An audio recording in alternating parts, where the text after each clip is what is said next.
Bom, gente, boa tarde. Primeiramente, obrigado pela presença de todos vocês aqui, né, no nosso evento. Bom, o que eu vou apresentar para vocês é um excerto, né, de uma pesquisa sobre as relações da Virginia Woolf com o imperialismo, mais precisamente alguns romances dela. Eu selecionei hoje o romance A Viagem, né, da Virginia Woolf, que é um ponto de partida normalmente muito comum quando se vai investigar essa relação entre o imperialismo, né, essa estrutura social, que é muito importante, né, para a própria realidade e identidade europeia, em particular dos ingleses, né? Lembre-se que o Império Britânico ele alcança seu momento culminante em 1920, quando ele tem a maior extensão, né, de território. Então, ele é um dos objetos que perpassa toda a obra da Virginia Woolf, como nós vimos aqui em várias apresentações. Bom, então A Viagem, ele tem como plano de fundo esse romance uma viagem da Inglaterra à América do Sul, a bordo de um navio de carga que normalmente traz produtos manufaturados e leva borracha. Aqui já é óbvio, da Amazônia, né? Aqui já a coordenada, né, a própria escolha desse contexto para a história já é bastante significativo. Essa escolha já é bastante significativa. Além disso, acho que eu gostaria de começar já identificando um diálogo que esse romance ele estabelece com outra narrativa do mesmo período, que também se notabilizou pela sua política anti-imperialista, né? Sua política, o seu tema, né? O seu objeto. No primeiro capítulo de A Viagem, né, nós temos esse excerto que eu vou ler agora. Eu vou usar sempre a tradução aqui para facilitar, como só tem 20 minutos, eu acho que facilita. Bom, esse excerto, ele acontece logo no primeiro capítulo, quando o navio ele está deixando a Inglaterra via o Tâmisa. Agora moviam-se constantemente rio abaixo, passando pelos vultos escuros de navios ancorados, e Londres era um enxame de luzes como dossel amarelo pálido, pousado em cima. Havia luzes dos grandes teatros, as luzes das ruas compridas, as luzes indicando enormes quadrados de conforto doméstico, luzes penduradas no ar. Nenhuma escuridão jamais se instalaria sobre esses lampiões, assim como nenhuma escuridão se instalara sobre eles em centenas de anos. Parecia assustador que a cidade devesse arder assim, no mesmo ponto, para sempre. Assustador, pelo menos para pessoas que partiam para uma aventura no mar, encarando-a como uma colina circunscrita, eternamente acesa, eternamente manchada. Do convés do navio, a grande cidade parecia uma figura agachada e covarde, um avarento sedentário. Então, como eu acabei de falar, esse fragmento ele é da segunda metade do primeiro capítulo, né? Quando nós acompanhamos um navio de carga chamado Eufrosina, deixando Londres. O sentido da narração aqui, como vocês podem ver, é um só tempo cromática, histórica e existencial. Da cidade, rio e mar não parece deixar dúvidas quanto à origem do tema e seu trato, ao menos para quem está minimamente familiarizado com a abertura de Coração das Trevas, do Joseph Conrad, onde vemos também uma fusão temática e estilo descritivo muito semelhantes.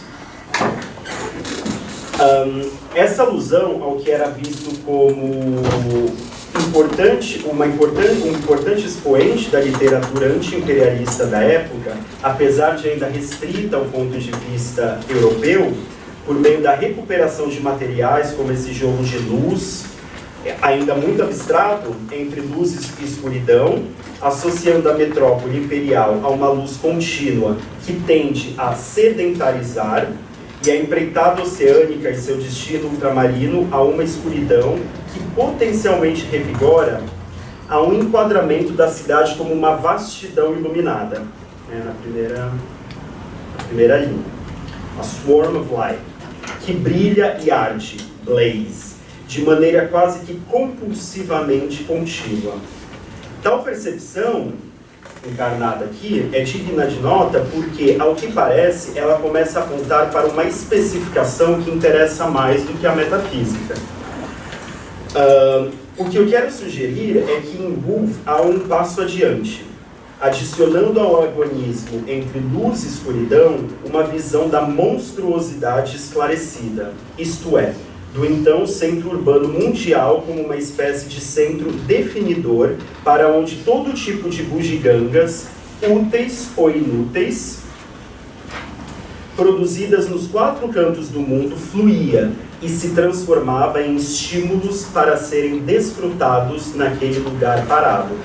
É como se a mercadoria no capitalismo no começo do século XX tivesse se tornado luz, literalmente, na grande cidade. Isso é uma tese do Frank Moretti, no livro dele Signs Taken for Wonder. É possível ver a sofisticação, transporte e abundância do influxo crescente de coisas na cidade grande europeia do início do século XX, são cifrados na menção aos grandes teatros, ruas compridas e enormes quadrados de conforto doméstico, como coordenadas difusas de ambientação espacial resultantes da percepção de um novo tipo de metrópole, moderna, industrial e imperial. Tal situação sem precedentes terminava por tornar coisas em estímulos nervosos no cotidiano do cidadão citadino, as quais, como pode ser verificado no trecho acima, literalmente se tornavam luz, raios ofuscantes oriundos de uma acumulação primeiramente apreendida na capital de um grande império, mas que futuramente viria a reverberar ao redor do globo. Bom, avançando um pouco, eu vou me deter basicamente nos primeiros momentos do romance, que é quando o casal Dalloway é primeiramente apresentado na obra da Virginia Woolf, e eles são muito importantes para essa representação, para essa dramatização, digamos assim, do imperialismo. Como dito anteriormente, a viagem conta a história da viagem de navio de uma família, Willoughby, proprietário do navio, e sua filha de 24 anos, Rachel Van Grace, junto ao seu tio por parte de mãe, Ridley Ambrose, um pianista, sua esposa, Helen Ambrose, e um intelectual classicista, amigo da família, chamado Mr. Pepper.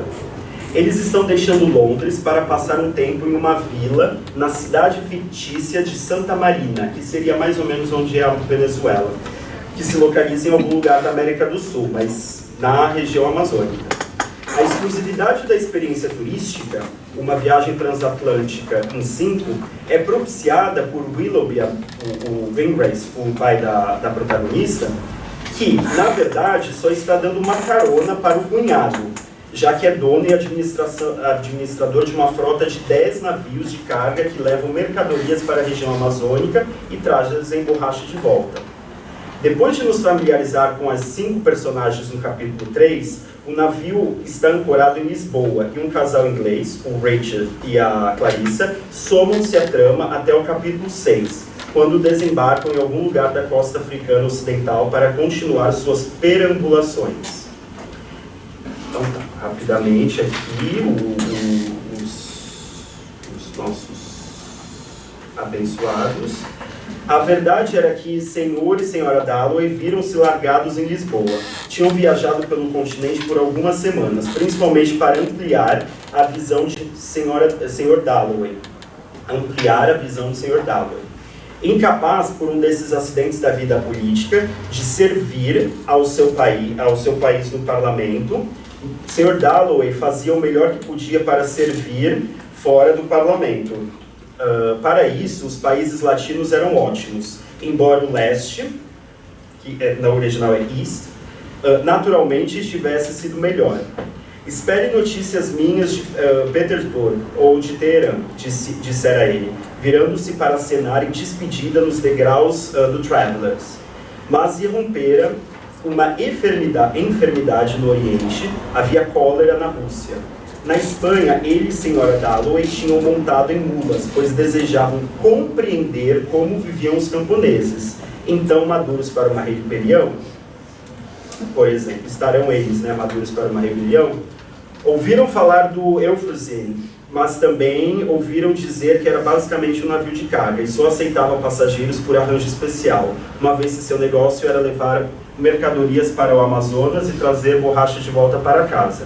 Por arranjo especial, porém, eram palavras altamente encorajadoras para eles, pois vinham de uma classe em que quase tudo era arranjado assim ou podia ser quando necessário, ou seja, estavam pegando uma caroninha. Antes de qualquer outra coisa, vale destacar que o Richard é um político do Partido Conservador, o Tory, que por hora está sem mandato no parlamento. Vemos que, embora o narrador mantenha certa distância, abstendo-se de julgá-los abertamente, a exposição tende ao desmascaramento. Ou seja, a apresentação dos Dalloway parece servir para expô-los, e isto pode ser notado na ociosidade, futilidade e regalia com as quais eles são associados no trecho. Vemos que o que é enfatizado nessa caracterização inicial é a mobilidade caprichosa, que beira o ridículo, né, andar de bula, né, essas coisas. Considerável pretensão intelectual da parte de Richard, ele queria expandir a mente, né, essas coisas, e o hábito do privilégio, né, o special arrangement. Note-se que a primeira impressão que temos é que eles estão à deriva. Aproveitando o encurtamento das distâncias, proporcionado pelo desenvolvimento técnico dos meios de transporte para fazer turismo por onde e quanto tempo desejarem, isto implica uma vida marcada pela ausência de rotina, uma autopercepção como partículas livres, com pouco ou nenhum senso de necessidade, a não ser a própria vontade. A vontade de conhecer parece reduzida a mera curiosidade, ou, no melhor dos casos, a instrumentalização do aprimoramento pessoal com vistas ao ganho político ou distinção social, como ficará patente ao longo de toda a sequência em que eles participam.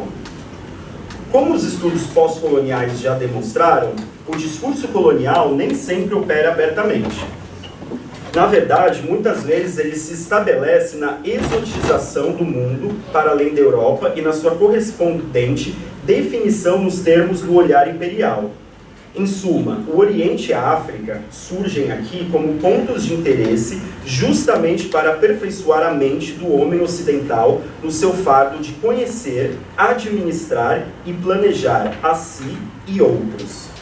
Com efeito, como se pode notar na passagem acima e ao longo desses capítulos dedicados aos Dalloways, Richard está viajando para acumular informação sobre o mundo em sua caderneta de bolso, com o intuito de servir melhor seu país em algum cargo do Estado britânico futuramente. Entretanto, verdadeiramente significativo do ponto de vista crítico é a conversa que ocorre entre Rachel e Richard, no capítulo seguinte. Pois é ali que o Woolf parece procurar representar o ethos imperialistas nas suas ideias e comportamento, bem como o desnorteamento que ele enseja direto ou indiretamente. E aqui vamos se virar nos 30 para dar tempo. Eu vou ler mais uns trechinhos, aí eu vou só ler os trechos e fazer um outro comentário para dar tempo, tá? É o que sempre acho, há coisas demais para olhar. Isso é o Richard falando para Rachel. Ele tem por volta de 40 e poucos anos e ela 24. Acho a natureza muito estimulante. Minhas melhores ideias me vieram ao ar livre. Ele sempre está falando de ideias, ele sempre tem essa pretensão intelectual, né? Quando estava caminhando, cavalgando, andando de barco. Acho que a conversa mais importante da minha vida aconteceu enquanto eu perambulava no grande pátio em Trinity. Para os que nunca foram para a Inglaterra, Trinity é um dos colleges de Cambridge. E uma das coisas que a Virginia Woolf mais gosta de fazer é tirar sarro dessa elite inglesa de Cambridge e Oxford, né? E aqui é parte disso. Estive nas duas universidades. Era um capricho de meu pai. Ele achava que isso alargava a mente. De novo, alargando a mente. Acho que concordo com ele. Posso lembrar, parece faz um século, que eu estava decidindo a base de um futuro Estado com o atual secretário da Índia. Ou seja, discutindo o planejamento de vidas de milhões e milhões de pessoas no pátio inteiro, passando. Vocês veem que é uma prosa bem envenenada. E é engraçado que a maioria das pessoas, não sei se todos já leram esse romance, mas é uma Virginia Woolf que não é todo mundo que conhece, né? Que aqui é a Virginia Woolf Chekhov, né? Porque são esses diálogos que ninguém se entende, muito silêncio, tudo para, fica não dito, as pessoas não entendem muito bem. Bom, nós nos achávamos muito sábios, tá. E fizeram o quê? Ela fica perguntando que ela não entende muito bem qual é a dele, porque ele não se interessa por nada interior, ele só se interessa para fora, coisas para fora, né? Sim, não, ele vai perguntando o meu ideal, tá, progresso, tá. Aí ele pergunta aqui, aí ela fica insistindo até que falou, bem, como devo responder? Numa palavra, unidade, quais são os seus ideais, né? Unidade de objetivo, de domínio, de progresso, a dispersão das melhores ideias sobre a maior área possível, a missão civilizadora, né, do Império. Porque quando você defende essas coisas podem parecer óbvias para a gente, mas para um europeu do começo do século XX, o Império ele parecia uma coisa muito plausível, né, a administração mais racional da Índia, por exemplo, que do ponto de vista colonial é o inferno na terra da desorganização. Dos ingleses, garanto que os ingleses parecem, de modo geral, mais brancos do que a maioria dos homens. Seus registros mais limpos, né? Não tenho ilusões. Já esteve numa fábrica, Sr. Ringrace? Acho que não. Posso dizer que espero que não. Rachel mal caminhara numa rua pobre, sempre acompanhada pelo pai, pela criada ou pelas tias. Eu ia dizer que, se já tivesse visto o tipo de coisa que acontece ao seu redor, compreenderia o que faz os homens como políticos. Ou seja, ela sempre vai construindo essa personagem como se ela estivesse totalmente alienada. O mundo, ele se alargou tanto que ela não consegue entender o que ela sente, como julgar os outros. Ela não consegue, ela mostra que o que vai acontecendo aqui, não sei se consciente ou inconscientemente, isso daí não importa, mas a gente pode ver retrospectivamente, que é ver como um diálogo aqui ele vai falhando. Ele vai falhando, porque ela não vai entendendo. Ela vai conversando com várias pessoas mais velhas e ela vai toda hora mudando de opinião, aí volta, aí não entende, aí fala como é difícil julgar as pessoas. Você vai vendo que o diálogo mais linear, a prosa mais linear, ela vai cedendo e aí o olhar retrospectivo, né? Provavelmente, se a gente for para ver o romance não isolado, mas nessa linha, né? Vai dar ensejo à produção dos anos 20 dela, né? A senhorita me perguntou há pouco se fiz o que pretendia fazer. Bem, quando penso em minha vida, é um fato do qual admito sentir orgulho. Por minha causa, milhares de mocinhas em Lancashire e muitos milhares que virão depois delas podem passar uma hora do dia todo ao ar livre, enquanto suas mães tiveram que passá-la, né, essa uma hora, né, do dia, né, diante dos seus teares, né? Então, por causa dele, finalmente as pessoas pelo menos têm uma hora para não ficar trabalhando o dia inteiro. Tenho mais orgulho disso do que teria se escrevesse como Keats e Shelley. Aqui é um contraponto, né, que a Woolf gosta muito de fazer entre os burgueses com pretensões intelectuais, artísticas, e os outros mais pragmáticos, né, que eles estavam conversando sobre igreja, poesia, e também o papel dos românticos nesse imperialist washing, né, de você criar uma poesia romântica para você, na verdade pode também ser vista como o sujeito imperial, ele se apropria disso para ter um figurino mais agradável, né, não tão brutal. Tá. Aí aqui foi o diálogo deles, e aí esse diálogo é muito interessante, porque esse romance ele é muito convencional. Porém, ele faz uso de uma montagem, com certeza. Porque logo depois desse diálogo, que ele vai piorando, né? Cenas explícitas de ideologia. Ele é interrompido muito bruscamente pela querida Clarissa. Navios de guerra, Dick! Olhe! Dick é o apelido de Richard, em inglês. Olhe! Clarissa, liberada por Mr. Gryce, sei lá como fala isso, tendo apreciado todas as suas algas marinhas, deslizava na direção deles, gesticulando. Avistara 2 sinistros navios cinzentos, bastante mergulhados na água e de aparência pobre, um seguindo o outro bem de perto, e que lembravam feras sem olhos procurando suas presas. Richard retomou a consciência imediatamente. Meu Deus! Exclamou, protegendo os olhos com a mão. Nossos, Dick. Olha o orgulho, né? Você vê que na própria diálogo você consegue... Nossos, né? Você já fica imaginando como você poderia encenar isso, né? E pessoas, se você imagina, que falariam uma coisa dessas, né? O pessoal faz isso até com a PM aqui, tira foto, né?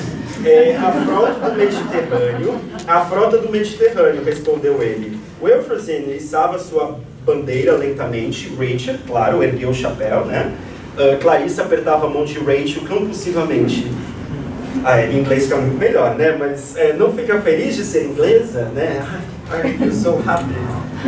Então tá. E aí, para concluir, eu vou simplesmente resumir o que eu ia falar e terminar com uma frase já do capítulo 6, que é o meu ponto de chegada, né? Bom, no capítulo seguinte, eles têm mais uma conversa, mais curta, e ele beija ela. E fica meio sem entender, ele rouba um beijo dela. Ele é casado e tal, e ela sai correndo e tal, tem vários sonhos muito esquisitos. Outro elemento de indeterminação, de que não é possível você representar o que ela está sentindo diretamente. Ela sonha com uns bárbaros, uns homens pequenos invadindo o navio, ela tranca a porta, e depois ela conversa no capítulo 6 com a tia mais velha. E aí ela vai falando com a tia, ela vai falar, mas eu queria. Ela queria ser beijada, tem 24 anos, não é nenhuma criança. E aí a tia vai pensando, nossa, que menina tonta. Ela fala assim mesmo, de uma maneira muito jocosa. E ela vai citando como a Clarissa ela era uma idiota. Ela era uma idiota, como alguém falou agora, né? Que ela muda, né, a personagem daqui pro romance, né, de 25. E ela muda a opinião sobre os Dalloway porque a tia fala alguma coisa, ou seja, ela fala como é difícil julgar as pessoas, como é mais interessante uma pessoa mais madura, dando pra gente a percepção, né? Essa coisa do julgar, né? Ou seja, Jane Austen aqui já não segura mais, né, esse mundo. Aí, para concluir, essa frase aqui dela, que eu acho que explica também a relação que eu estou procurando identificar, que eu acho que talvez o Marcos ele fale sobre isso, já fica o jogo casado, que é justamente dessa ampliação do espaço, que desorienta o próprio sujeito. Olha o que ela fala. E eles eram simpáticos, disse Rachel, extraordinariamente interessantes. Tentou lembrar a imagem do mundo como uma coisa viva que Richard lhe dera. Que ela fica imaginando, esse homem louco, ele foi para não sei aonde, ele fala das pessoas que ele ajudou e tal, mas você vê que não dá para entender muito bem. A coisa, e ela não está entendendo nada, né? Que Richard lhe dera, com ralos como nervos, e casas ruins como marcas de pele. Lembrou as suas palavras-chave, unidade e imaginação, e viu novamente as bolhas em sua xícara de chá, enquanto ele falava de irmãs e canários, da infância e de seu pai. O pequeno mundo de Rachel alargando-se maravilhosamente. Ou seja, ela tem essa incapacidade, esse desnorteamento que o mundo globalmente conectado a esse espaço que é uma rua em Westminster, que se alarga no espaço, no tempo, e por aí vai, que causa esse desnorteamento e que também eu acho que contribuiu para essa virada, essa percepção de uma incapacidade desse tipo de narrativa dar conta de apresentar a realidade contemporânea ou moderna. Bom, isso, obrigado, gente. Muito obrigada,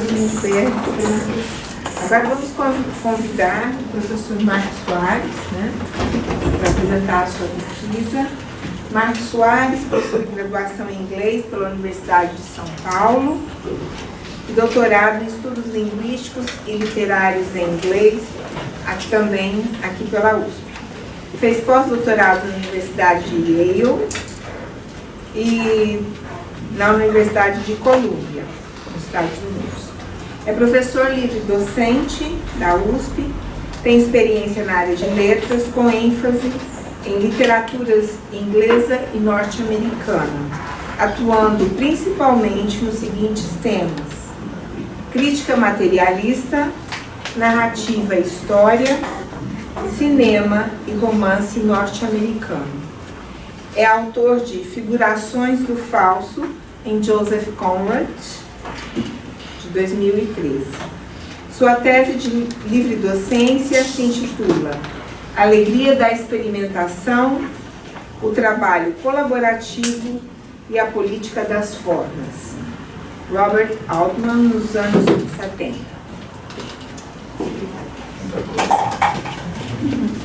Obrigado pela presença de todos, de várias caras conhecidas, outras menos.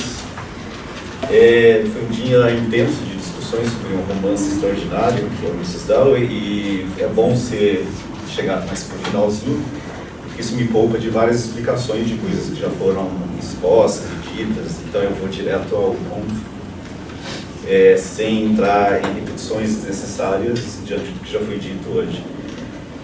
O tema da minha fala é Virginia Woolf Império. Eu vou, primeiro de tudo, já para desapontamento de uns e talvez a alegria de outros, dizer que eu não vou censurar o romance pela falta de representação da vida nas colônias, um pouco porque isso resvalaria do que eu acho uma obviedade, e depois do que ele jogaria fora, eu acho a complexidade do tratamento que o romance dá a essa questão complexa, né, difícil, eu vou me ater à leitura de 2 ou 3 trechos do romance, coisa bem simples, para perguntar mais uma série de hipóteses ou perguntas, ou propriamente conclusões, diante de tantos especialistas que sabem muito mais da autora do que eu. Então, vou começar dizendo que, dentre os vários motivos pelos quais o romance de fato é notável, trata de um romance extraordinário, na minha opinião. Um deles é a intenção de mobilizar 3 áreas de vida nacional centrais no momento da escrita e da publicação do romance de 25. Essas 3 áreas são uma análise contundente do sistema de classes na Inglaterra, os efeitos da Primeira Guerra Mundial, sobre o qual já se falou muito hoje, e a referência ao Império. A conjunção de abundantes referências, essas 3 áreas se espalham pelo romance, e a sua justaposição ou confluência já representa, em certa medida, na minha visão, um notável acerto de diagnóstico. Note-se que os fortes laços de dependência entre essas 3 áreas não eram nada óbvios no momento da publicação do romance. A preocupação dos laços de interdependência mútua entre essas 3 áreas não se restringia ao universo da reflexão literária, mas se expandira na discussão mais avançada da política mundial. Só para dar um exemplo muito distante do nosso universo romanesco aqui, mas que eu acho que vale a pena lembrar, em 16, no meio da Primeira Guerra Mundial, o Lenin havia escrito um livro chamado Imperialismo, Fase Superior do Capitalismo, onde ele fazia indagações justamente sobre as interrelações entre classe, capitalismo, guerra e imperialismo. Mas aqui nos afastamos um pouco demais do universo do romance. Vamos lá. Então, antes de falar com essas hipóteses produtivas que eu acho a respeito do livro, eu queria só comentar brevemente essas 3 áreas. Então, começando então com a análise que eu acho notável do sistema de classes que está embutida no romance. Na verdade, já na abertura dele, a inteligência da introdução dessa questão chama a atenção. Já se falou muito hoje da primeira frase do romance, né, que eu tenho essa edição, que é a edição da Penguin. Na primeira frase, muito famosa, Mrs. Dalloway said she would buy the flowers herself, onde se convergem uma decisão da vontade junto com a referência às flores, que depois vai retornar durante vários tempos, várias passagens do romance, sempre sobre a percepção ou de uma certa estetização da vida. Mas o que chama atenção para mim é a frase seguinte, que depois dessa decisão de comprar as flores ela própria, a narradora disse assim: "For Lucy had her work cut out for her." Não sabemos quem é a Lucy, mas descobriremos depois que trata de uma empregada. A narradora continua: "The doors would be taking off their hinges. Rumpelmeyer's men were coming." Supostamente as pessoas que vão tirar as portas. "And then," thought Clarissa Dalloway, "what a morning, fresh as it issued to 3 children on a beach." Na minha opinião, o romance abre, portanto, com uma certa divisão de tarefas, se eu pudesse ousar, suficiente divisão do trabalho, no que pese a evidente diferença na distribuição de tarefas. Comprar flores, trabalhar alucinadamente para fazer uma festa e tirar as portas do batente não representam o mesmo tipo de esforço. De qualquer maneira, a referência pode ser sutil, porque logo em seguida, depois de fazer essa observação, o narrador volta a Mrs. Dalloway, que elogia a beleza da manhã. Apesar da possível sutileza, a referência tem a força, logo de início, de insinuar, na minha opinião, uma certa distância crítica entre o leitor e a protagonista, cuja subjetividade se espraia durante o resto do romance. No resto do livro, a narradora vai mostrar um exército de empregados e trabalhadores atuando em todas as áreas. São stable boys empregados, faxineiras, pessoas que trabalham o tempo inteiro como as margens da ação principal. Essas referências ao sistema de classe inglês se espraiam até uma discussão interessante sobre, cito o romance, prostitutes, poor families, female vagrants, incluindo, no caso, a proposta de uma socialite de enviar tais pessoas indesejadas para o Canadá. Ainda bem que Trump, acho que não viu isso. Supondo-se que ele saiba ler, gente.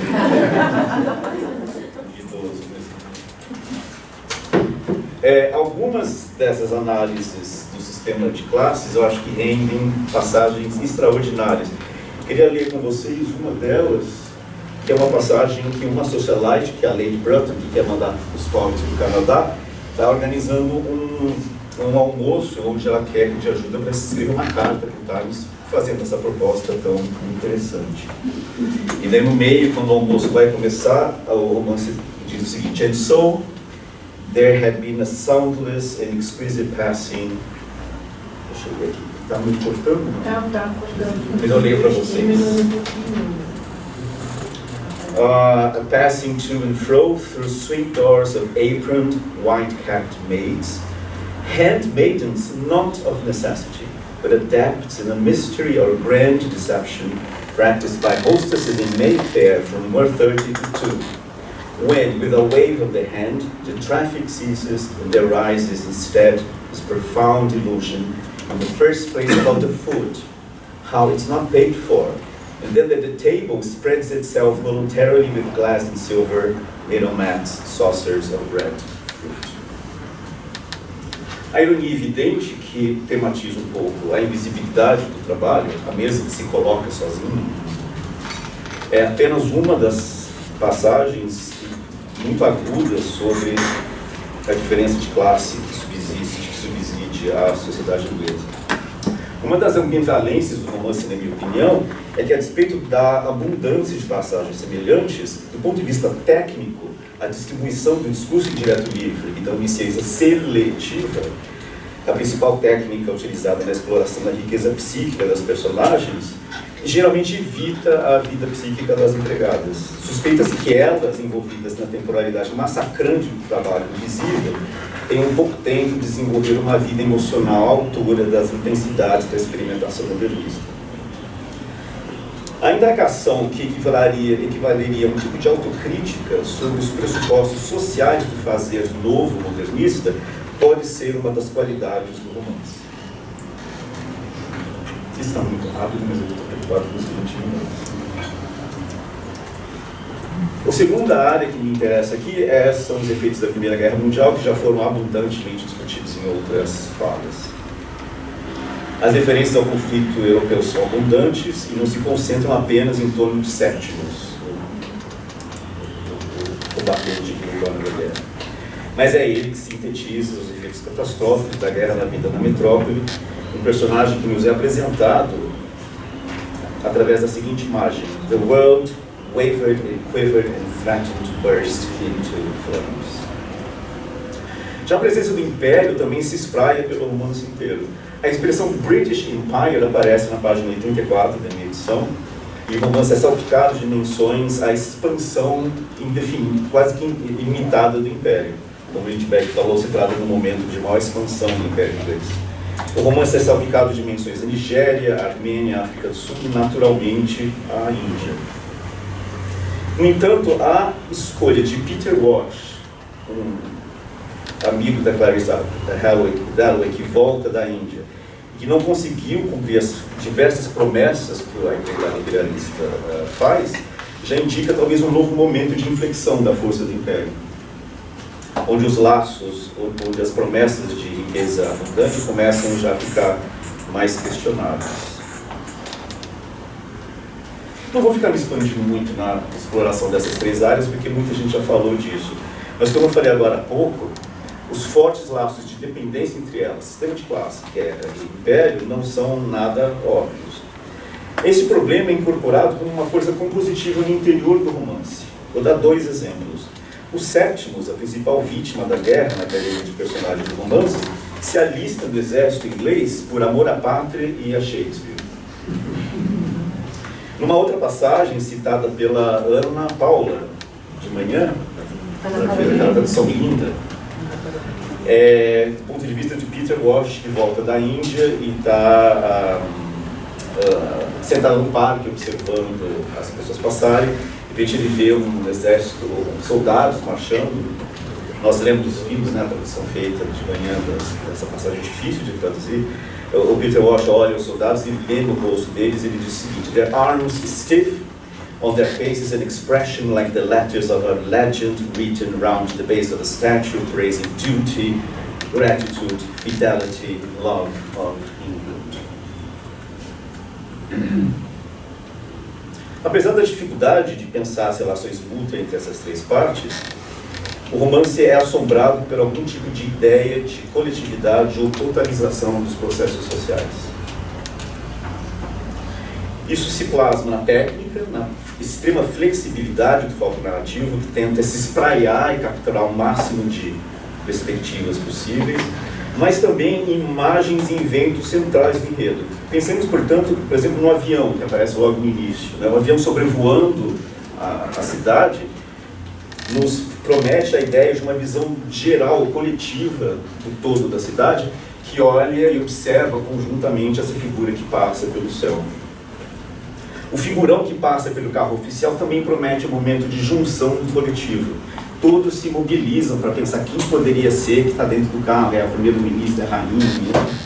Existe um tipo de... O romance é todo feito de momentos onde esses laços parecem que se desenham como uma possibilidade. Mas mais do que isso, o império e a guerra também são forças totalizantes, que unem o coletivo da vida social, mas contraditoriamente unem as fragmentando. Pois a guerra e o império unem a vida social, mas distribuem as suas benesses e as suas catástrofes de maneira desigual entre a população.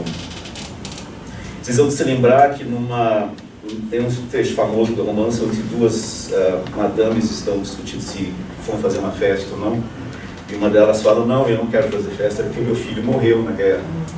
E a outra fala: não, mas ninguém morreu, eu estou achando ótimo, vamos continuar a bola para frente.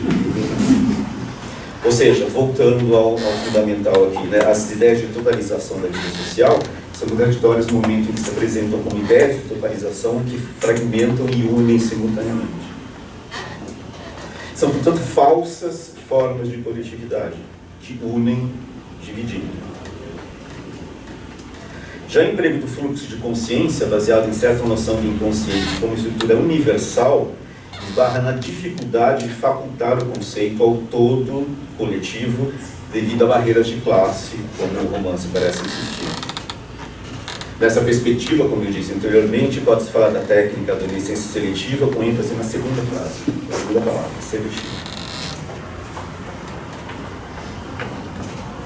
A dificuldade de estabelecer laços entre aspectos da vida social aparecem, além disso, numa série de frases que vão se repetindo e das quais a primeira e mais significativa é uma que a Sandra mencionou de manhã.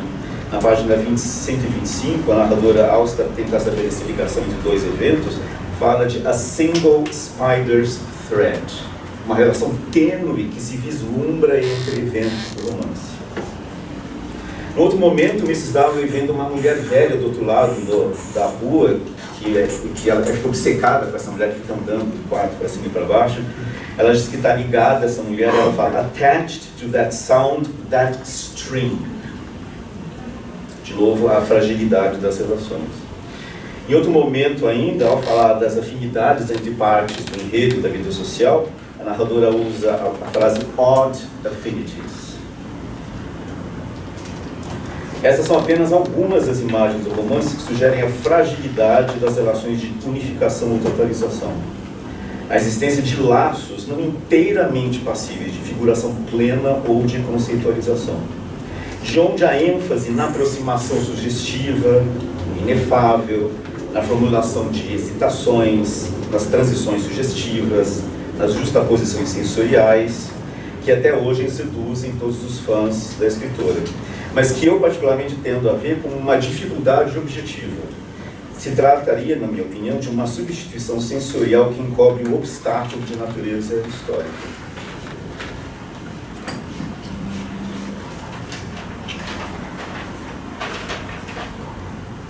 O crítico Frederick Jameson tem um texto que eu acho extraordinário, chamado Imperialismo e Modernismo, em que ele faz análise de um trecho do romance do Foster, Passage to India, e ele onde ele identifica o que ele chama de um motivo recorrente na literatura do modernismo. Esse motivo recorrente são imagens de transporte em movimento, no caso da passagem específica de um trem, e ele sinaliza numa passagem como o narrador do romance explora o momento que o trem passa por Londres, mas se perde no infinito. E encontra, portanto, um tipo de limite da representação. No momento em que esse momento, esse limite, essa coisa não vista, impossível de figurar, se encontra, a narração se volta para uma série de explorações de riquezas sensoriais do narrador, que substituem, portanto, ou tomam o lugar dessa coisa lá no final, lá no fundo, que não é inteiramente visível ou figurável. Vou ler com vocês um trechinho do Jameson. Vamos botar meus 20 minutos. Você vem com bem.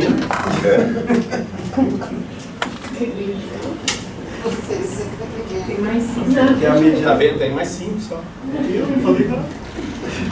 O Jameson diz o seguinte: a hipótese a ser explorada aqui é ao mesmo tempo mais formal e mais abrangente do que, eu vou ler para vocês, e do que a afirmação do imperialismo como tal produziu uma literatura específica e deixou traços palpáveis no conteúdo de obras literárias específicas da metrópole. Se refere ao Kipling e às aventuras coloniais.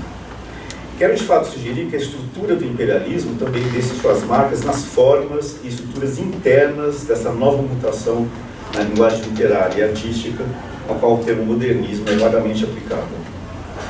Seus efeitos são efeitos representacionais, ou seja, um bloqueio sistemático a qualquer consciência adequada da estrutura do sistema imperial.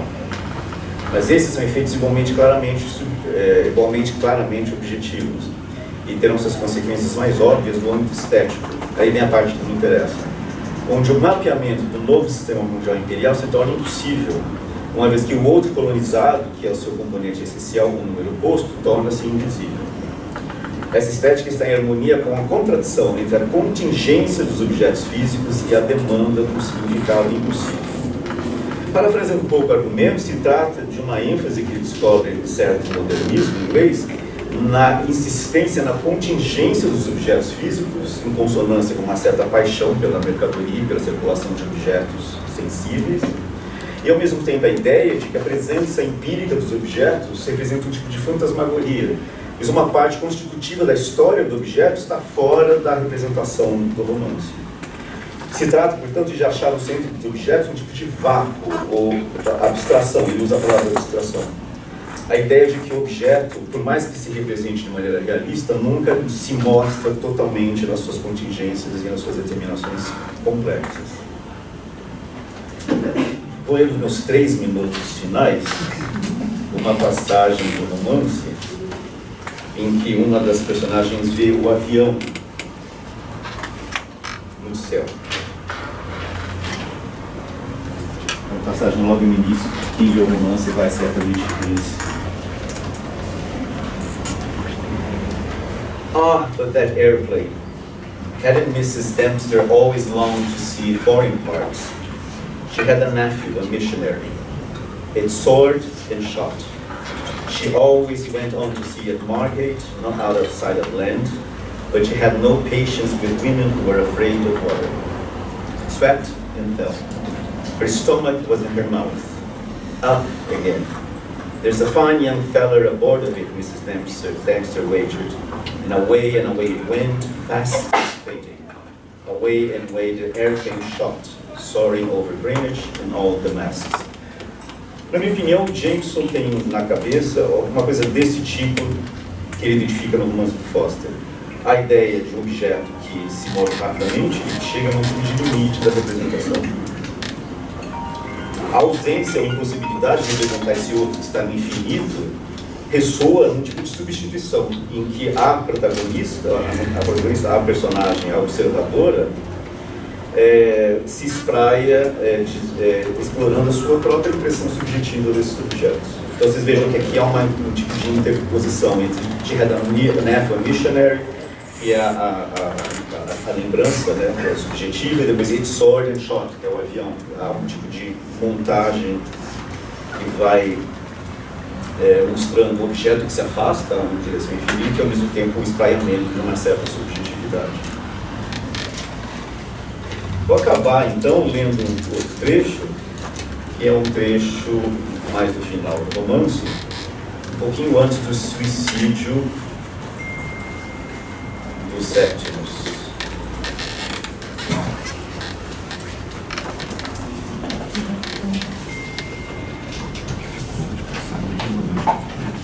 Rezia começa a tocar uma música num gramofone.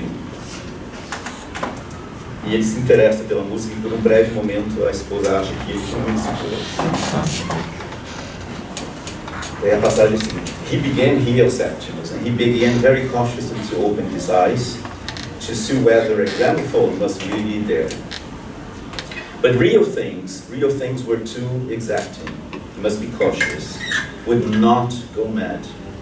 First, he looked at the fashion papers on the lower shelf, then gradually at the gramophone with the green trumpet.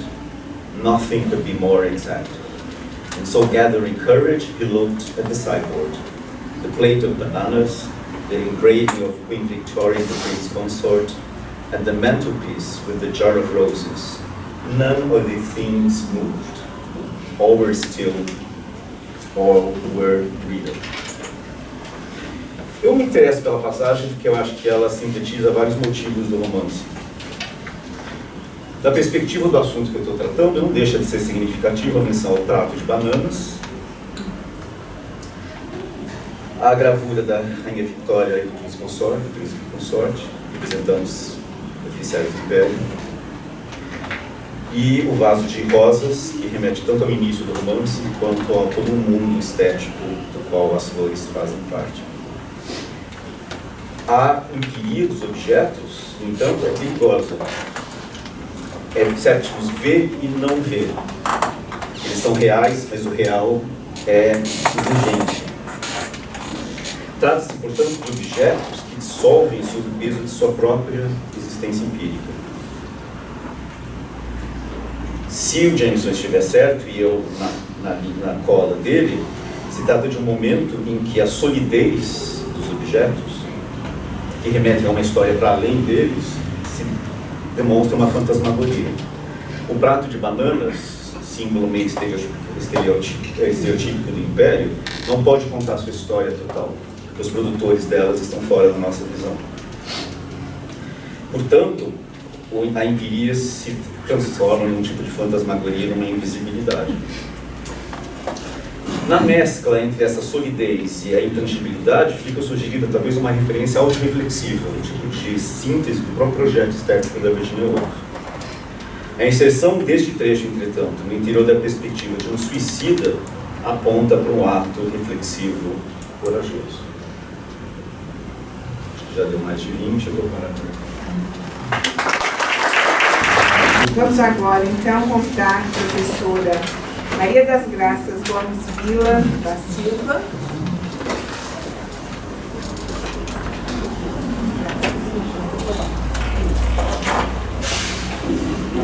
Maria das Graças Gomes Vila da Silva é professora aposentada da Faculdade de Ciências e Letras da Unesp, campus de Araraquara. Publicou os livros Momentos de Ser, em Virginia Woolf, Clarice Lispector e Alice Munro, em 2020. O horror antigo e o horror moderno em O Tempo e o Vento e Noite, de Érico Veríssimo, em 2004. Ajudou a organizar o livro A Prosa Poética de Virginia Woolf, pela editora Apecum, 2021, onde contribuiu com o título The Waves e a Prosa Poética de Virginia Woolf. Publicou Londres, em Mrs. Dalloway, em City of the Mind, e a representação do trabalho da memória, na coletânea Memória e Suas Interfaces, em 2016. E o artigo A Representação do Trabalho da Memória e a Busca da Identidade em The Voyage Out, de Virginia Woolf, de 2012. Boa tarde, eu quero agradecer ao organizador do convite, em especial a Cida, colega, e dizer que é uma alegria estar aqui, né, em meio a pesquisadores como vocês, né, muito interessante, muito prazeroso. Então, eu estava pensando que é difícil falar sobre o romance Mrs. Dalloway após as mais variadas e importantes reflexões dos comunicadores de hoje. Então, dificilmente eu não vou me repetir, visto que eu estou tratando de modernismo e a modernidade. Então, eu já vi que eu vou ter que cortar alguns pontos para não ficar muito repetitivo. Mas então, eu vou me concentrar sobre como Virginia Woolf expõe, pode-se dizer, de forma espelhada em Mrs. Dalloway, o intrincado enlace entre modernismo com a modernidade. E ela o faz como se ela estivesse usando de um telescópio, né, e cobrindo uma ampla área de Londres, em sua estrepitante movimentação, expondo os conflitos existenciais e políticos do período. O importante é que nós estamos no interior da casa de Mrs. Dalloway, a empregada está fazendo as coisas, mas nós vamos sair para a parte externa. Nós vamos sair do mundo de Mrs. Dalloway para o mundo. Né? Ela vai nos expor o outro lado da vida de Mrs. Dalloway. Né? Então, já na abertura, para repetir, dois momentos se entrelaçam em uma técnica narrativa para o período, nova e intrincada, né? Para a época. A senhora Dalloway sai para comprar flores para a festa, que vai à noite, e ao instalar das dobradiças das portas, o que vai acontecer nesse mesmo impulso entra em cena a técnica nova, na verdade aí é o emprego do monólogo interior e direto. Né? Então, é uma forma, a gente pode dizer, de fluxo de consciência que vai transportar o leitor para outro espaço, para esse espaço exterior. Né? Espaço e tempo, expondo ali o que nós vamos ver? A instabilidade relativa da estrutura do tempo. Tanto da Mrs. Dalloway, que vai avançando ao longo do caminho, como das paisagens das pessoas que a gente vai encontrando ali. Então, assim, ao som das dobradiças de uma porta francesa, Clarissa Dalloway, aos 18 anos, ela sai para o jardim de Burton e se encontra com o seu primeiro amor, que é Peter Walsh. Ao vincular esses dois cenários, né, a escolha conflituosa que ela fez no passado entre o marido Richard Dalloway e esse sonhador, esse aventureiro que é o Peter Walsh, esse conflito vai se expor ao longo, como desconforto ao longo da narrativa. Ela sempre está pensando como seria a vida dela se estivesse indo com o Peter Walsh. Né? Então, esse é um ponto. E nesse mesmo movimento, posteriormente, é assinalado o retorno do Peter Walsh da Índia, para onde o protagonista foi para construir a sua vida depois da desilusão desse amor que não se completou com a Mrs. Dalloway, no caso, a Clarissa. E com isso inscreve-se já de pronto uma crítica à força do domínio colonial e enviar jovens para a distante colônia. Então, nem vou ficar explorando muito isso, porque muita gente já disse isso aqui hoje. Então, nesse jogo entre o papel do passado e do presente, a memória se destaca para revelar as consequências do domínio colonial e patriarcal, da guerra, da aplicação da severidade vitoriana sobre a vida das personagens, né? E, de forma sutil, na trama, o trabalho com o silêncio oriental. Então, a imagem de Peter Walsh que aparece como fragmentada. Os olhos, o canivete, o sorriso, a rabugice, quando tantas coisas já tinham se apagado. E isso a senhora Dalloway acha estranho. Como se apaga, né? Sobretudo as poucas frases que ainda se recordam. Então, outros recursos, mais adiante, entram em ação, tais como a fragmentação, flashbacks, contínuo emprego da terceira pessoa, que vai dando flexibilidade aos efeitos da subjetividade e vai expondo para nós a experiência interna, privada e única das personagens.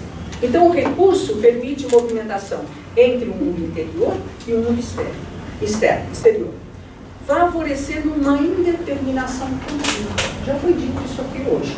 Né? Características que irão incorporar as técnicas que serão denominadas posteriormente de modernistas. E eu nem vou entrar mais nisso, porque já foi muito explorado aqui, vou pular. Bom, então o ar fresco e calmo da manhã se espalham e a senhora Dalloway já se encontra meio fio, esperando para atravessar a rua para outra lembrança que surge. E agora se trata da vizinha Scrooge Purvis, que a descreve como um pequenino pássaro. Um quê de pássaro? Essa citação vem do Tomás Tadeu, né, que é da editora Atlântica. É isso mesmo. Então, todas as citações que eu vou fazer aqui em português vem ter. Então, um quê de pássaro era o que ela tinha? O galho entre o verde e o azul, ágil, vivaz, embora passasse dos 50 e tivesse embranquecido muito desde a doença. Então nós temos aí um corpo, né, que está se recuperando já foi espalhado aqui, já foi discutido aqui, então eu paro por aqui. Mas a Clarice, ela se vê de outra forma. Sua figura era fina como um palito, um rostinho ridículo, picudo como de um pássaro. Seu corpo, com todas as suas capacidades, parecia nada. Agora tinha a mais estranha sensação de ser ela própria, invisível, imperceptível e ignorada. Mas esta surpreendente e um tanto solene procissão junto com os outros, pela Bond Street, apenas isso, de ser a Simone Dalloway. Nem sequer a Clarissa mais, isto de ser a senhora Richard Dalloway. Então nós vamos recebendo uma imagem. Quem é essa Dalloway que saiu para a rua? Né? Então, nas cenas iniciais, o retrato de Mrs. Dalloway revela seu interior, sua convalescência, seus amores, escolha essa que a gente vai pensar aí na questão do puritanismo inglês e tudo mais, questão de classe, não é? Por que ela não escolhe, né?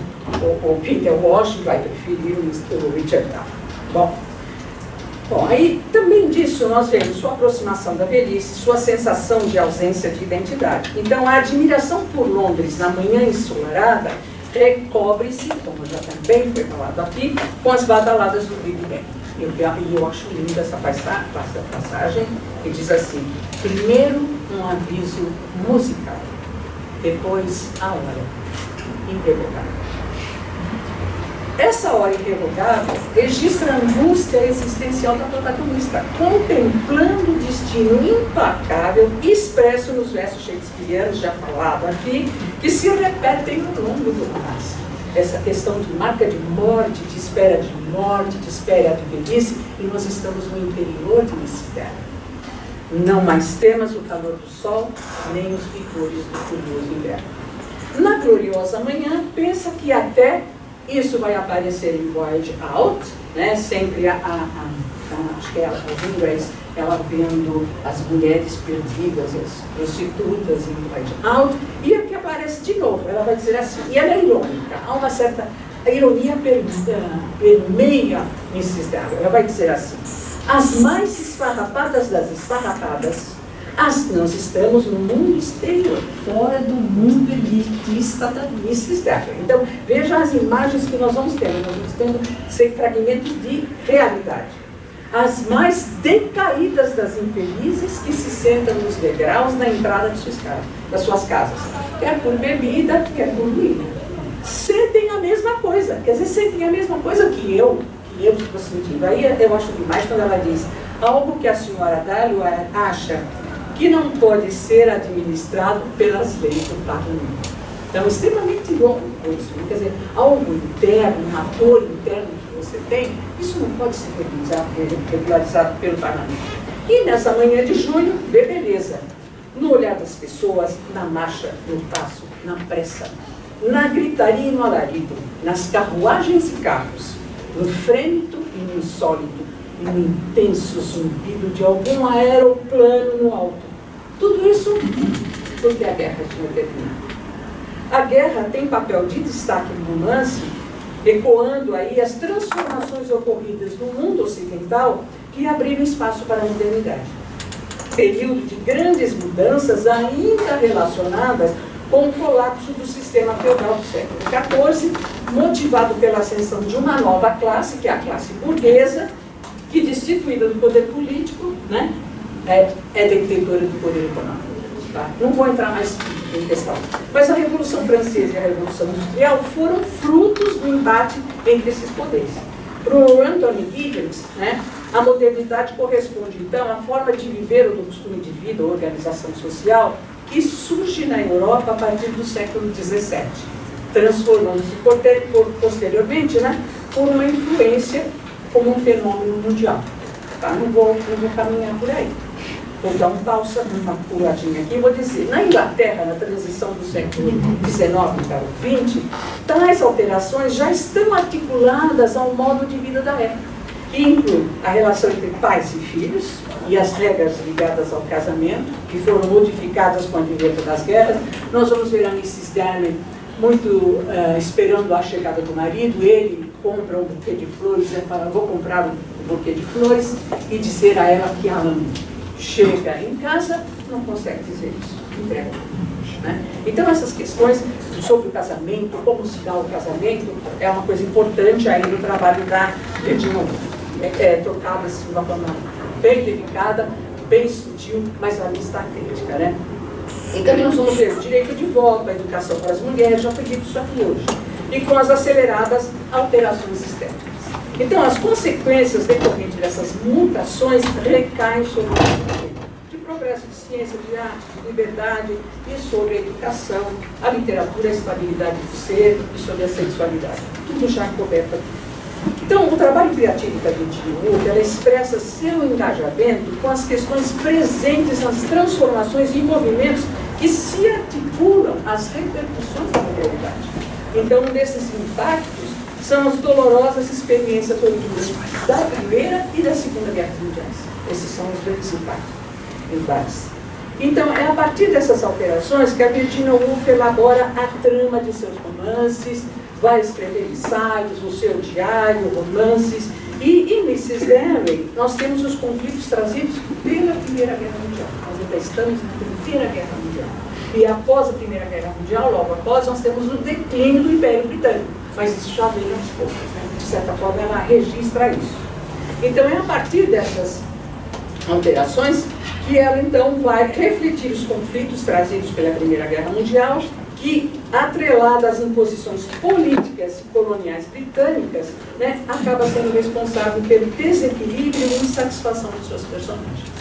No romance, a tristeza com a morte de jovens na guerra chega até a embaixada. Mas o término da guerra se sobrepõe a tudo. Afinal, aí vem a ironia, era junho, o rei e a rainha estavam no palácio, e por toda parte havia um latejar, um bulício de pôneis a galope, um estalido de tacos de cricket. Não poderia ser mais irônica do que isso. E se eu caminhar, a senhora dela e pensa na filha de 17 anos, Elizabeth, com quem ela não tem tido boas relações. E acredita que Elizabeth se importa mais com o cachorro do que com ela. Então já há uma mudança em relação familiar, respeito familiar e tudo mais. Também já foi explorado aqui. Não consegue entender a devoção da filha para com a preceptora, a senhorita Kilman, sempre vestida. Agora nós vamos ter também a questão de classe marcada em Mrs. Darnley, sempre vestida com uma capa de borracha verde, parecendo impor o sentimento de sua superioridade apenas por ser pobre e necessitada, e ela, Clarice Darwin, ser tão rica e privilegiada. Então, essa é uma crítica que a Clarice faz à medida que ela caminha e vai lembrando, não é? Então, já na floricultura, a atividade é interrompida por uma explosão. O carro de alguém, muito importante, para meio fio, talvez seja o carro do primeiro-ministro ou da rainha. O estampido provoca um mal-estar em Septimus Warren Smith, que se encontra ali nas proximidades. Então, é um truque que ela usa para abrir espaço para novas personagens se apresentarem. E nas proximidades, né, ele está ali nas proximidades, na companhia da sua esposa, a jovem italiana Lucrezia. E aqui nós temos um ponto de vista, o que acontece com as pessoas que vão para a guerra e quando retornam, que apoio elas recebem, né? Porque nós estamos com a Lucrécia, que é casada com o Septimus, né? Então a moça está atordoada em meio à multidão, tem vontade de pedir socorro, afinal seu marido disse que ia se matar, mas todos lhe parecem indiferentes. Os ingleses que são indiferentes, não tem ninguém que poder. Então nós estamos vendo uma marginalidade, um grupo de pessoas que ficam à margem de qualquer socorro que o Império Britânico possa vir a dar. O desconforto de Septimus é motivado, como nós sabemos, pela consequência de sua experiência na guerra, que resulta em um choque traumático, ocorrida no campo de batalha, e ilustra muito bem os efeitos bélicos. Então, o seu superior, Evans, ele morre, a gente sabe que é uma questão da bomba, e eu só vou ler um trechinho, eu estou curando aqui, vou ler um trechinho que eu acho importante, que leva o rapaz a perder a lucidez. Pois agora que tudo tinha acabado, um armistício assinado e os mortos sepultados, ele, Septimus, tinha especialmente à noitinha essas súbitas explosões de medo. Não conseguia sentir. Havia ocasiões em que despertava de madrugada. A cama estava caindo. Ele estava caindo. Então, veja bem, nessa saída para as ruas de Londres, veja os horrores que ela está trazendo, veja os resultados, né, as consequências da sociedade britânica atuando fora da casinha nesse século. O efeito da guerra sobre Septimus, aliado ao preconceito que o excluiu da educação universitária, porque a sua classe social não permitia, acaba por torná-lo vítima do patriarcado, ao lhe impor a adesão à guerra com a sugestão de torná-lo mais viril. Então aí nós já estamos tendo uma questão importante da questão do... Nós vamos pensar no Septimus e o amor dele por Shakespeare e tudo mais, e o seu comportamento de querer ser poeta, enfim. Para alguns pode não representar viralidade, né? Então era bom ele ir para o exército para isso. Bom, o horror à morte do seu superior o aprisiona e o enlouquece. E o leva a cometer o mais terrível dos desafios que a gente sabe, que é a escolha da morte.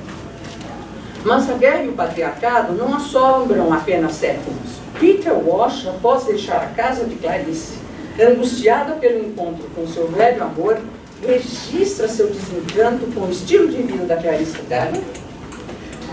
E o patriarcado, o imperialismo britânico atuante na Índia vão dando conformação a esse domínio colonial ali exercido na Índia, as mudanças culturais e comportamentais e a guerra assassina de jovens que poderiam enaltecer a pátria de maneira mais brilhante, feliz, né? E vão provocando então um desalento. Ele sente-se amargurado ao examinar o efeito de tudo isso em sua vida e as ressonâncias de sua permanência na Índia e agora em seu país. Então ele vai considerando aí a imposição desumana quando vê o desfile de jovens marchando à sua frente. Já leram isso aqui? Mas eu quero ler também. Garotos em uniforme, arma nos ombros, marchavam com os olhos postos à frente, marchavam com os braços duros, estampando nas faces uma expressão que era como as letras de uma inscrição ao redor de um pedestal de uma estátua, enaltecendo o dever, a gratidão, a fidelidade, o amor para com a Inglaterra. Agora, traziam estampada no corpo, sem a intromissão do prazer sensual ou das preocupações diárias, a solenidade da coroa, que tinham carregado desde o Finsbury Pavement até a tumba vazia. Tinham prestado seu juramento. O tráfego demonstrava respeito. Os furgões tiveram que parar. Mas não só o horror à guerra e o desencanto com sua existência o perturbam, tudo lhe parecia muito diferente no seu retorno a Londres. Esses são os efeitos, como eu pulei as questões da modernidade, agora eu estou tendo problema aqui. Esses são os efeitos da modernidade, tá? Que eu não quis ficar batendo para vocês o tempo todo no mesmo ponto. Então, um mundo novo, com alterações variadas, desfila diante dos olhos de Peter Walsh. Esses 5 anos, 1918 a 1923, tinham sido, de alguma forma, suspeitava ele, Peter Walsh, muito importantes. As pessoas pareciam diferentes, os jornais pareciam diferentes. Agora, por exemplo, havia um homem escrevendo muito abertamente sobre privadas em muitos seminários respeitáveis. No navio que voltara, havia uma porção de moços e moças, flertando abertamente. A velha mãe, sentada e observando-os com seu tricô, impassível como uma estátua. Se Septimus Warren Smith e Peter Walsh se sentem angustiados, a senhora Dalley, que saiu feliz para as ruas ensolaradas de Londres, no retorno à casa, antes da visita do Peter Walsh, sente-se impactada com a notícia que a criada, Lucy, lhe dá. O Sr. Richard Dalley não virá a Londres, porque Lady Bruton o convidou para almoçar. Chocada por não ter sido convidada, a senhora Dalley sente-se infeliz e envelhecida. Tem a sensação de que a casa parece uma cripta, considera a Lady Bruton indelicada e que só se interessa por política e, acima de tudo, fala como um homem.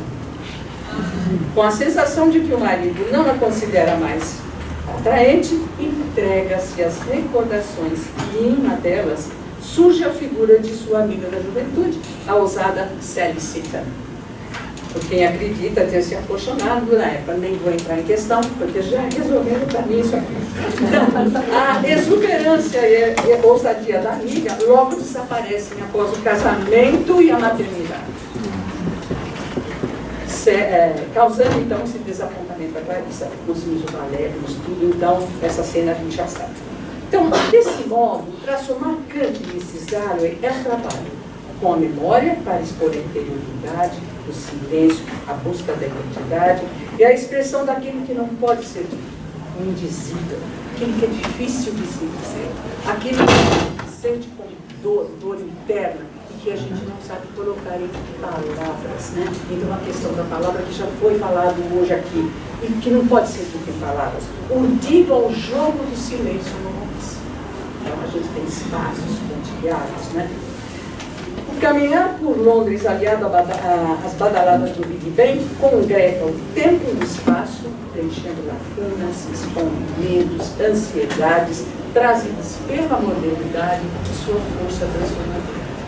As personagens Peter Walsh, Septimus Warren Smith e sua esposa Lucretia sintetizam em suas trajetórias as mudanças na sociedade inglesa e os horrores criticados com insistência por Virginia Woolf. O patriarcado, o imperialismo britânico, a guerra assassina de jovens e o registro de mudanças culturais e comportamentais que se intensificam com a queda parcial e vagarosa que é o do Império Britânico. Então, essas forças operam sobre o terror à morte e a velhice demonstradas por Clarice. Seus efeitos são ampliados pela agitação da cidade, grande e dinamicamente movem a memória das personagens, sobrepondo-se todo o século.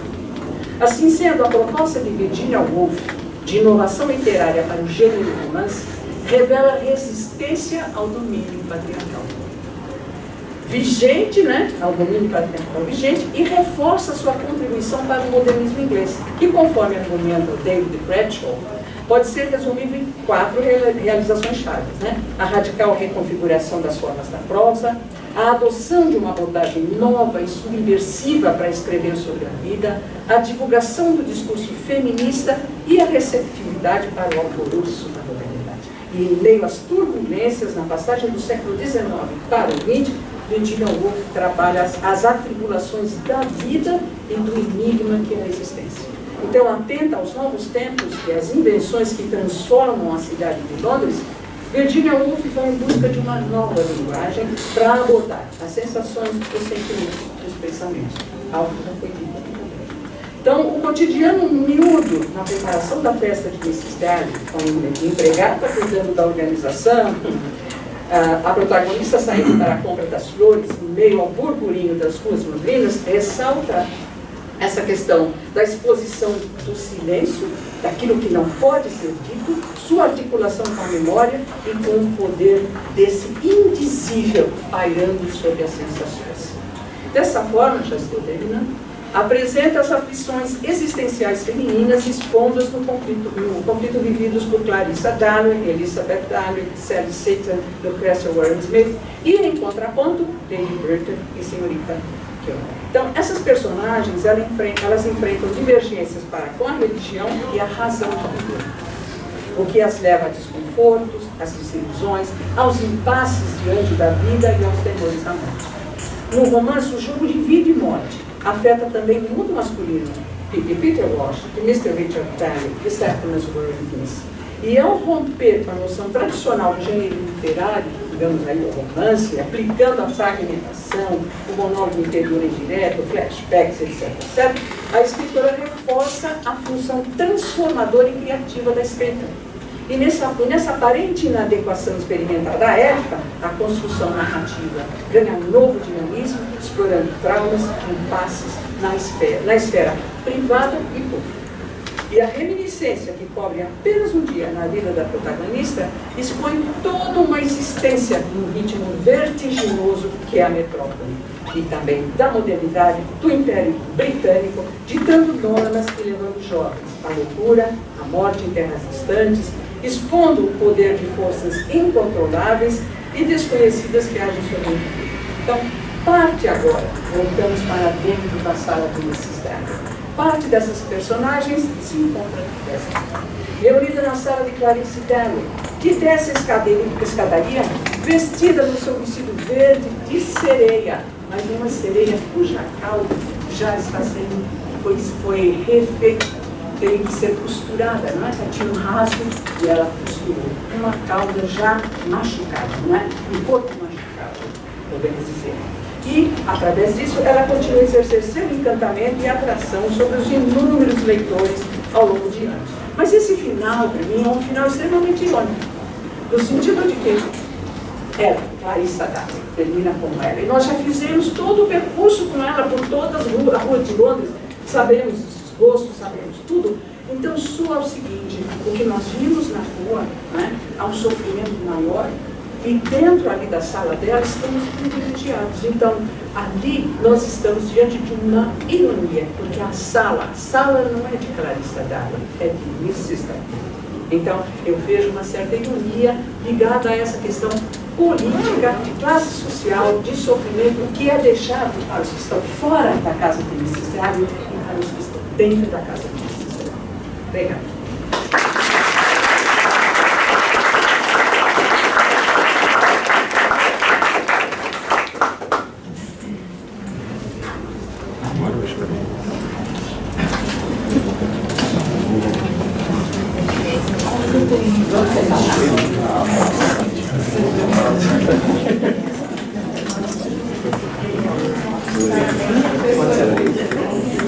Gostaria de convidar, então, né, os participantes dessa mesa para abrir para perguntas, comentários, né? Aí até volta de quase né? 6. A gente já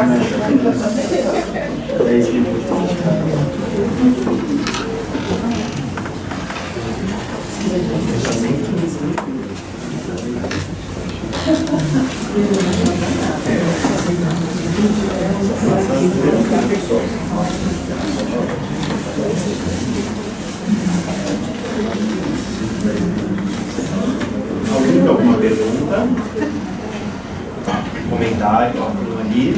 Eu queria perguntar, o que o professor acabou de Você pode falar falar. um pouquinho mais alto, porque a gente está gravando, porque não dá para escutar. aqui dá para você levantar? Então, eu queria perguntar sobre a personagem, eu não lembro o nome dela, na festa, que tá ali observando todo mundo para perguntar para Edith, acho, e só que ninguém fala com ela. Como é que ela se enquadra? Porque ela está dentro da festa, então os privilegiados, mas não se enquadra muito bem ali dentro. Então ela fica em que posição, assim? Então, Mrs. Danny nem queria convidá-la. Veja bem, não queria. Ficou assim, vai, entra. Tanto que ela não faz parte, ela não faz parte daquele grupo. Então é quase que um registro exatamente disso que nós vimos no exterior. Como é que isso dentro da casa da Mrs. Danny se dá? Então, lá, o professor que falou sobre a questão dos funcionários trabalhando na casa da Mrs. Danny, de certa forma, ele ilustra quase isso que eu quero dizer e que se sintetiza na imagem dessa convidada e não convidada. Né? Eu imagino que é isso, uma marca de classe, uma marca do que acontece no interior ali da casa do senhor do parlamento, que é o Richard Tal. Eu creio assim. Eu tendo a ver, de modo semelhante, um pouquinho pesado pela minha fala, como um tipo de incorporação, que seriam essas coisas de falsas formas da totalidade, da totalização, da aquisição de momentos de convívio coletivo, com muitas aspas, onde se enfatiza um tipo de momento especial, onde há um trânsito entre visões e perspectivas, mas ao mesmo tempo essa coletividade se mostra um pouco postiça, porque o que a narrativa enfatiza é justamente a pulverização, né, de conflitos, muito mais do que de momentos de verdadeiro espírito, de conexão entre as partes. Para vocês, não falei de festa. Mais alguém? Eu tenho uma para o Marcos. Eu aqui, Marcos. Não, eu queria que você falasse só um pouquinho mais sobre o último trecho, quando você terminou, né? Isso, para você continuar um pouco aquilo, porque você estava chegando no pensamento do suicídio, né? E do sistema, que parece que aponta com o sistema, que já ela está fazendo uma representação, uma figuração. Acho que se você pudesse falar um pouquinho mais sobre isso. Eu falei, aquela passagem me parece realmente exemplar de uma série de coisas do romance, inclusive de várias das coisas que foram ditas aqui durante o dia, escrito em staccato,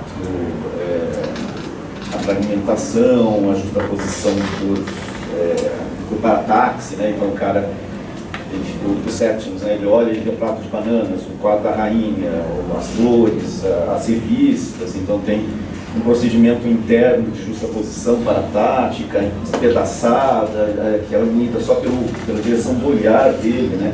Que vai capturando de maneira contingente objetos que se apresentam na sua força empírica, digamos assim. Só que ele fica com medo disso, porque fala, nossa, o real é ameaçador, né?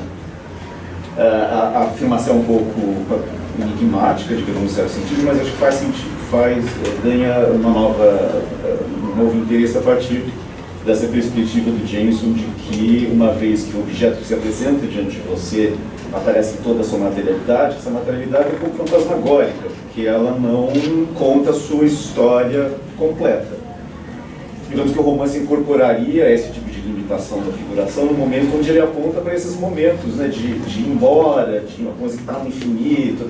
Aquela passagem de avião era só uma entre várias em que o romance insiste em um tipo de espaço que se expande indefinidamente, mas que não se dá a um tipo de figuração concreta, né?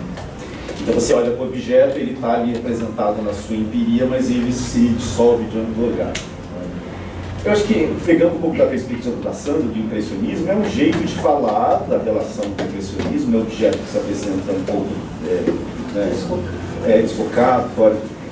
E, ao mesmo tempo, eu leio uma das maneiras de ler, eu acho que é um tipo de resumo meio auto-reflexivo do próprio processo de composição do romance, né? Que também trabalha com o que a Sandra chamou de tangibilidade e desfocamento. Só que o dado novo, digamos assim, mais problemático, é que esse trecho é contado da perspectiva de um cara que está prestes a se jogar lá de cima.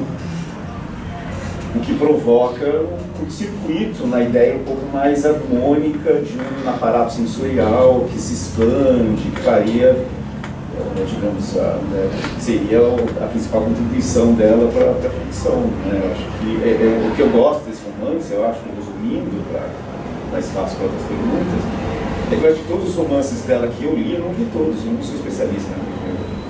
É o romance que mais fortemente abraça a ideia de contradição. Abraça com muita força, assim, aquele começo eu acho extraordinário. Né? Eu fico até pensando na prosódia daquela frase, né? She said she would buy the flowers herself. Como que a gente lê essa frase? É quando você chega na próxima frase, você fala assim, talvez o bravado com que ela dissesse a frase precisaria ler com um pouquinho de ironia, né? Como se ela falasse assim, eu vou comprar ações eu mesmo, como se fosse assim, vencer o império, né? A trivialidade, né? E depois a tal da Lúcia aparece lá na frente, assim, ela está todo de trabalhar, né? Então eu acho que o romance, ele elabora essas contradições de maneira muito forte, eu acho que daí muito. Acho que aquele começo finca uma estaca no coração da nossa relação com a pessoa, com o protagonista, né? Você olha e fala, opa, peraí.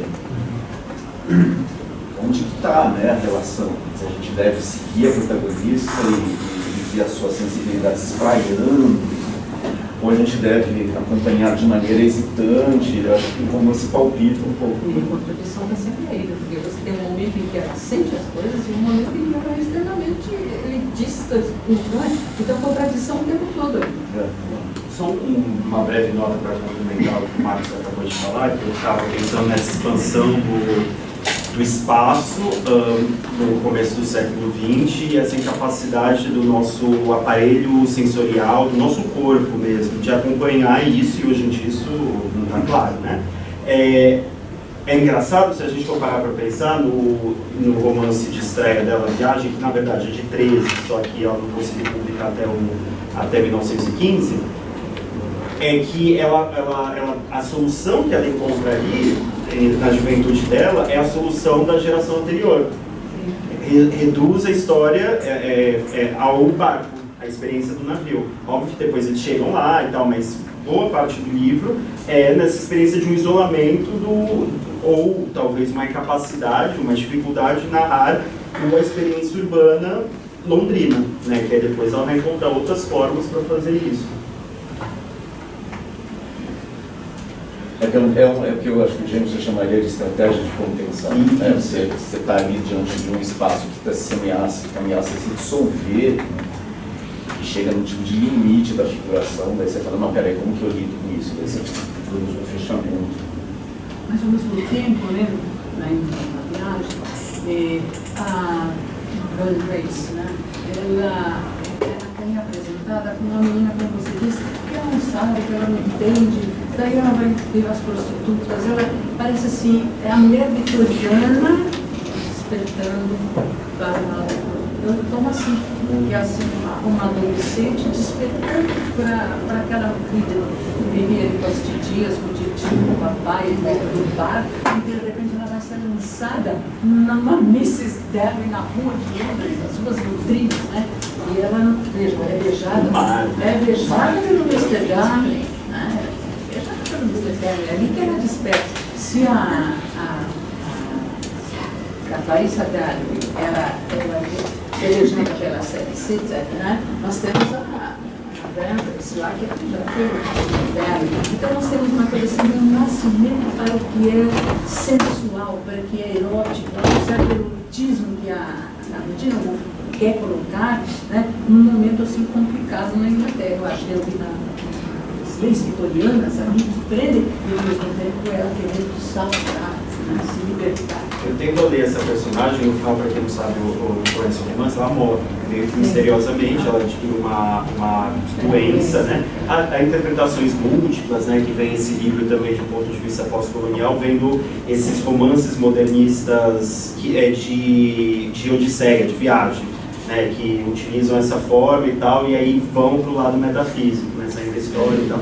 Mas no caso dela, eu leria que talvez ela possa ser vista como uma dessas personagens que não conseguem viver nesse mundo, né? Que o teatro vai explorar muito isso, nessas personalidades que são incompatíveis com esse mundo, esse admirável mundo novo, com o mundo moderno, em expansão, né, do capitalismo, do bombardeamento do eu por inúmeros e crescentes estímulos, né, na vida urbana, essa necessidade de julgar a todo tempo as pessoas, saber, não é? E tem gente que simplesmente não consegue lidar com isso, e aí talvez, né, uma leitura que eu faço, seria uma dessas personagens.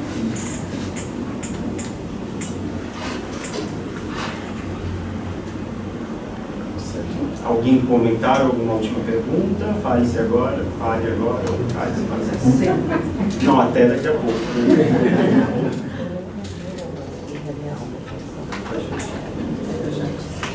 Obrigado, gente. Boa noite, então, né?